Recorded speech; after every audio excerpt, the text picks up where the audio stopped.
प्रेम से बोलिए सत्यनारायण भगवान की जय। जय जय।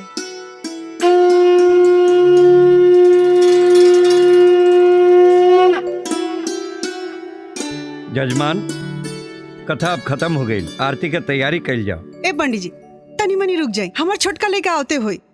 कहाँ गेल बाबू? गंगा जल ले आओ गइल बड़ा।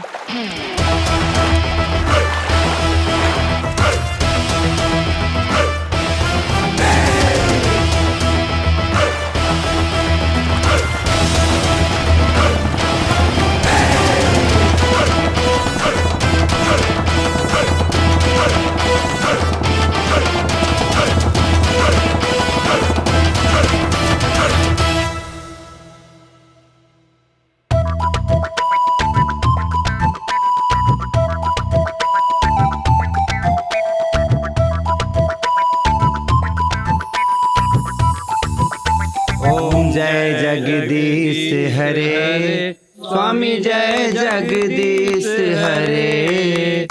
भक्त जनों के संकट दास जनों के संकट क्षण में दूर करे।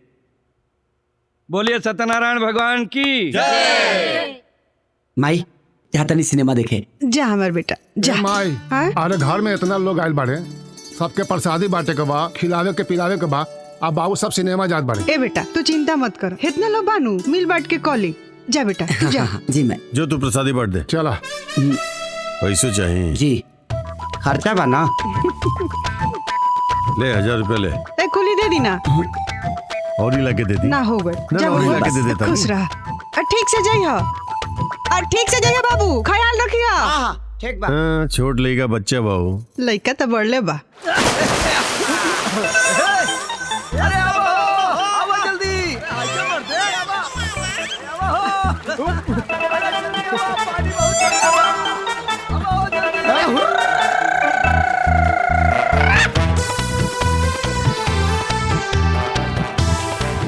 अभी सुदामा आई और तैरिंग और ये बेटा एगो टेंशन बारे। आज कन्हैया के यहाँ पूजा बा। अच्छा। आज फिल्म देखे जाके प्लान रहे हमनी के। अच्छा। अगर टाइम पे ना पहुंचनी तो बहुत मार मारी रे भाई। ए कन्हैया भैया रुको रुको रुको रुको रुको रुको रुको रुको। अबे रे अरे दुर्गा पूजा बात ऑर्केस्ट्रा मंगा रहल बनी, कितना के चंदा काट दी? कितना कर के लिए बड़ा सा? 50,000 भैया। जैसा हमारा बाबूजी से ले लिया सर। ठीक बा, ठीक बा भैया। घटी तो हम बानी ना। ठीक बा भैया। का दिया सा कन्हैया भैया काले हैं। हाँ ठीक बा भैया। ओके तू ही तो एगो गांव में मर्द बड़ा भैया, बाकी सब तो मौगा बाड़े सन। ओके बाबू। कन्हैया भैया की जय। कन्हैया भैया की जय। ठीक बा भैया। हाँ भैया चलो चला। ऊपर वो बा बाबू 9, 10, 11, 12। का जी बोला नहीं है का हमरा के? हाँ कन्हैया के माई, पंडित जी ना बेलवा गांव में बड़ा बढ़िया एगो रिश्ता बता के गइल बाड़न, तो सोचे तानी कि कल जाके हमहू लेके के देखा। काहे रो हड़बड़ाइल बनी हमरा लइका के बियाह कराओ खाती? कौन ओकर उम्र बीतल जाता? अरे मलकिनी कवन उम्र बीतल जाता। वो कहावत सुनले बाड़ू ना, बड़ा पुरान बा कि आगे नाथ न पाछे पगा, अभी ना छान के कूदेगा था। अब बाकी चाचा जी प्रणाम। प्रणाम चाचा। हाँ प्रणाम प्रणाम। का हो फाइल ही दुर्गा पूजा के रसीद। कितने कटले बाड़े तू लोग? 50,000। 50,000? हाँ। अरे भांग पी के आयल बड़ा का तू लोग? अरे हम ना कटले हई, कन्हैया भैया कटवाले हैं। अब बोले हैं कि जाके बाबूजी के दे दिया, अब 50,000 ले लिया। अच्छा, मतलब तू सब मिल करके हमरा भोला भाला कन्हैया के बेवकूफ बना के 50,000 का रसीद कटवा ले 50,000 तो दूर मार 50 लपड़ भागे। अरे 50 लपड़ का मारे ओकरा के? नीमन चाहे बेजान लइका सकार ले ले बा, तहिल हुजत मत करी, चुपचाप पैसा दी। चल अब हाई कमांड के ऑर्डर हो गए थे, देवी की पड़ीला पकड़ा। 50,000 का रसीद बा, अरे यह पूजा बढ़िया से तू ही।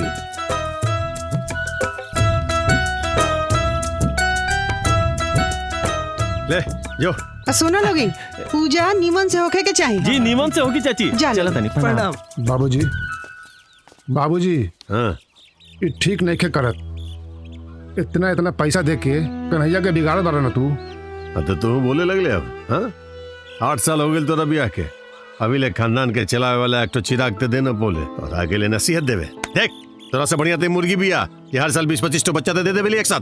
गधा कहीं के नसीहत दिए। चल दाना